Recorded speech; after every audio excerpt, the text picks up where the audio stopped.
Hi, I'm Ellen Kuras, and I'm the director of the Betrayal, Nerakhoon, along with co-director Thavisouk Phrasavath. And Thavi and I wanted to take this opportunity to answer some questions that you may have after seeing the film. One of the first questions that people usually ask us is, what's happened to Thavi's family, both in the United States and in Laos? Well, when we went back to Laos in 1994, we didn't know exactly where his family was. And it was very difficult to get into the country at that time. Laos was just opening up its doors for the first time since the late 70s. It wasn't easy to find his two sisters because Thavi had sent a telegram to his uncle in Vientiane, the capital city, before we left, but he never received our telegram.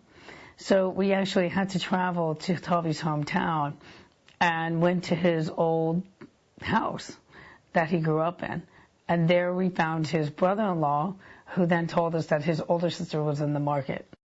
When I met my older sister, and I asking, where's my younger sister?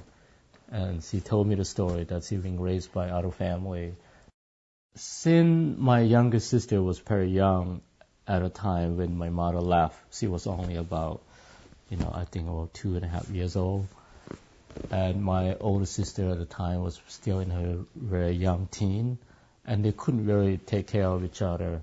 So according to the rule of the labor union at the country, so they rearranged the family. So basically, since my sister were very young, so they were being asked to be raised by other family. So we had to find out where she was.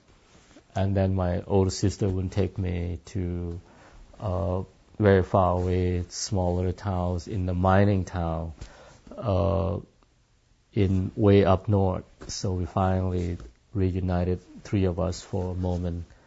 And of course, at the time, when I first met my younger sister, and of course, I wish I can just holding her and take her back to the United States with me. Being there at that moment with Thavi was really painful. I knew how much Thavi's mother really wanted to see her children and how much Thavi wanted to reunite the family. But the circumstances wouldn't allow us to bring her back with us. She has her own life and her own family. She's married. She has 2 children.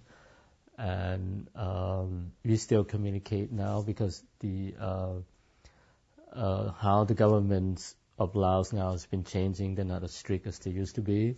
So we're still able to call and communicate. Now my mom able to pick up the phone and able to call them and talk to her children.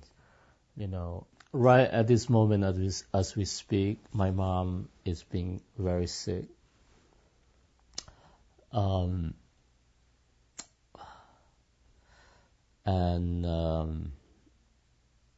She still haven't have a chance to see my 2 sisters. So we do everything we can possibly to able to unite our family as soon as possible. Hopefully it will not take too long. So it's in the process right now.